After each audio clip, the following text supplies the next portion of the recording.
Hello games මේ වෙනකොට COC game එකේ සමාජයම් එවරිතින් කෝස්ට් කියන ඉවෙන්ට් එක ස්ටාර්ට් වෙලා තියෙන්නේ.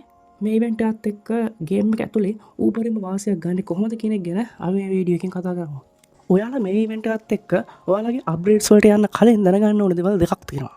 අංක එක තමයි මේ ඉවෙන්ට් එක ආරම්භ වෙනවා කියන්නේ ඒ වෙනකොට අන්ලිමිටඩ් හීරෝ ඉවෙන්ට් එක අවසන් වෙනවා. ඒ කියන්නේ අපිට තවදුරටත් හීරෝස්ලව අප්ඩේට් කරන්න ගම අපේ ඇටැක් වලට අරන් යන බෑ කියන එක. ඔය ලෙජන් පුස් කරන කෙනෙක් නම් හදිසියට හීරෝස්ලව අප්ඩේට් කරගන්න ඕන හින්දා අප්ඩේට් වෙන්න දාලා ඇටැක් එකට ගිහින් බලනකොට හීරෝස්ලා හිටියේ නැත්තම් ඔයාලට අවාසනාවන්ත විදියට ඇටැක් එක ෆේල් වෙන්න වෙනවා. ඒ වගේම මේ අන්ලිමිටඩ් හීරෝ ඉවෙන්ට් එකත් එක්ක අපේ ඉක්විප්මන්ට් ඔක්කොටම බූස්ට් එකක් හම්බෙලා තිබුණා. ඒ බූස්ට් එකත් ඉවර වෙනවා මේ ඉවෙන්ට් එක අවසන් වෙනවත් එක්ක. ගොඩක් ප්ලේයර්ස්ලා මේ ඉවෙන්ට් එකත් එක්ක තමන් පාවිච්චි කරන්නේ නැති අඩු ලෙවල්ස් වල තියෙන ඉක්විප්මන්ට් භාවිත කරන්න පටන් ගන්න තිබුණා. ඒ හින්දා ඔයාලත් ඔයාලගේ ඇටැක්ස් වලට යනකොට මේව ගැන සැලකිලිමත් වෙන්න. අංක දෙක තමයි මේ එවරිතින් කෝස්ට් ඉවෙන්ට් එක ස්ටාර්ට් වෙනවා කියන්නේ ඒ වෙනකොට 1 gem goblin research ඉවෙන්ට් එකත් අවසන් වෙනවා. ඒ හින්දා ඔයාලා සති දෙකක් පුරුද්දට කරා වගේ එක අප්ග්‍රේඩ් එකක් වෙන ගමන් තව අප්ග්‍රේඩ් එකක් වෙන්න දාලා ඔයාලගේ ජෙම්ස් නිකරුණේ නාස්ති කරගන්න එපා.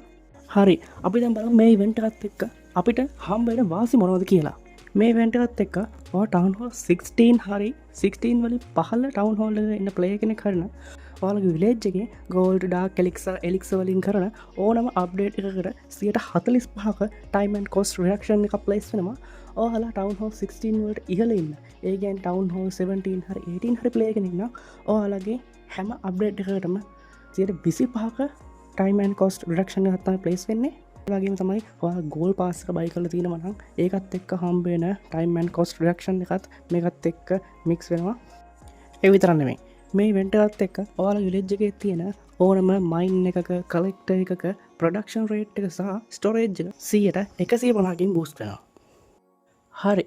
අපි බලමු දැන් මේ ඉවෙන්ට් එකත් එක්ක කොහොමද වාසියක් ගන්න කියලා. ඔයාලට මේ ඉවෙන්ට් එකත් එක්ක අප්ඩේට් කරන්න පුළුවන් හොඳම ඔප්ෂන් එක විදිහට මම නම් දකින්නේ අපේ හීරෝස්ලා. මොකද අපේ අනික් බිල්ඩිංස් ඊට අමතරව ඩිෆෙන්සර්ස් අපිට ඕන වෙලාවක අප්ඩේට් කරගන්න පුළුවන්. නමුත් අපේ වෙදිනදා ඇටැක්ස් වලට අරන් යන්න අපේ හීරෝස්ලා අපිට ඊට වැඩිය වැදගත්. ඒ හින්දා ඔයාලා ඔයාලගේ රෑන්ක් බැටල්ස් අර මේ ගහලා ඉවර කරලා නම් තියෙන්නේ. ඔයාලගේ හීරෝස්ලා ඔක්කොම හරි මේ වෙලාවේ අප්ඩේට් කරගන්න. විශේෂයෙන්ම ඔයාලගේ හීරෝස්ලා පහළ ලෙවල්ස් වල නම් ඉන්නේ. අනිවාර්යයෙන්ම හීරෝස්ලට වැඩි ප්‍රොෆෝකස් එකක් දෙන්න. මොකද මේ ඉවෙන්ට් එකත් එක්ක අපේ ඩාර්ක් එලික්සර් රීල්ස් එහෙමත් බූස්ට් වෙලා තියෙන හින්දා අපිට ලූට් එක කවර් කරගන්න එකත් මහ ලොකු අමාරු දෙයක් නෙමෙයි.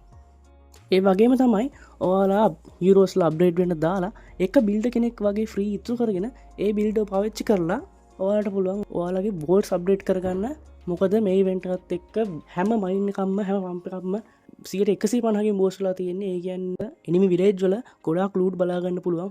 අපිට තියෙන්නේ මොකක් හරි ස්පෑම් කරන්න පුළුවන් ආමි එකක් අරන් ගිහිල්ලා වැල්කරීස්ලා ඩ්‍රැගන්ස්ලා සුපර් ඩ්‍රැගන්ස්ලා සහ ටෝටම් ස්පෙල්ස් රේජ් ස්පෙල්ස් වගේ දේවල් පාවිච්චි කරලා මේවා ස්පෑම් කරලා ලේසිම ලූට් හන්ට් කරගන්න පුළුවන් මේ දවස්වල. ඒ වගේම තමයි මේ සතියේත් අපිට මාස් රූප් ඉවෙන්ට් මාස් ස්පෙල් ඉවෙන්ට් වගේ දේවල් බලා ගන්න පුළුවන්. ඒ හින්දා ඔයාලට ලූට් හන්ට් කරනවා කියන එක මහ ලොකු අමාරු දෙයක් වෙන්නේ නැහැ. ඒ හින්දා ඔයාලා බෝල්ස් සහ හීරෝස්ලව අප්ඩේට් කරගන්න වැඩිපුර ෆෝකස් එකක් දෙන්න කියලා තමයි මම කියන්නේ. ඔයාලගේ හීරෝස්ලා අප්ඩේට් කරලා ඉවරයි නැත්නම් හීරෝස්ලව අප්ඩේට් කරන්න අදහසක් නැත්නම් ඔයාලට පුළුවන් අනිකුත් බිල්ඩින් අප්ඩේට්ස් වලට අවධානය යොමු කරන්න. බිල්ඩින් අප්ඩේට් වලත් අංක 1 විදිහට දකින්නේ ඩාර්ක් එලික්සර් බිල්ඩින් අප්ඩේට්. අංක 2 විදිහට එලික්සර් වලින් අප්ඩේට් කරන බිල්ඩින් අප්ඩේට්. අංක 3 විදිහට ගෝල්ඩ් පාවිච්චි කරලා අප්ඩේට් කරන ඩිෆෙන්සස් අප්ඩේට් සහ අංක 4 විදිහට අපේ ට්‍රැප් අප්ඩේට් කරන ඔයාලට පුළුවන්. ඒ වගේම තමයි මේ අප්ඩේට් කරනකොට ඔයාලා ලීග් ෂොප් එකෙන් බිල්ඩ් පෝෂන් මිලදීගෙන ඒවත් මේ අප්ඩේට් එක පෙයර් අප් කරගන්න කියලා මම මතක් කරනවා.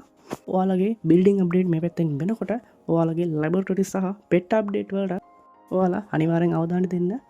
ගොඩක් දෙනෙක් කරන්නේ නැද්ද තමයි මේ ට්‍රේඩ් එකේ ෂොප් එකෙන් අපිට වීක්ලි අන්ලොක් වෙන රිසර්ච් පෝෂන් සහ පෙට් පෝෂන් රේඩ් මෙඩල් පාවිච්චි කරලා මිලදී ගන්න නැති එක. මේ විදියට අපිට හම්බ වෙන රීසර්ච් පෝෂන් සහ පේට් පෝෂන් මිලදීගෙන මේවා අපේ අප්ඩේට් එක්ක පයාරප් කරගත්තොතින් අපිට අපේ ටවන් හෝල්ලකට අදාළ බිල්ඩින් ටික අප්ඩේට් කරලා ඉවර වෙනකොට ලැබොටරි රිසර්ච් ටික ඕල්මෝ සවසන් කරගන්න පුළුවන්. මන් දන්නේ නෑ ඇයි මේක ගොඩක් ප්ලේස්ල පාවිච්චි කරන්න නැත්ති කියලා. ඒ වගේම තමයි මේ ඉවෙන්ට්කට සමගාමීව අනික් පැත්තෙන් මේ මාසට අදාළ ක්ලෑන් ගේමුත් ස්ටාර්ට්ලා තියන්නේ ඔයාලට ලූට් හන්ටිං කරන අතරතුරම මේ පොඩි චාන්ජස්ටිකත් කම්පේට් කරලා ක්ලෑන්ගේ මුත් ඉවර කරලාන්න පුළුවන්.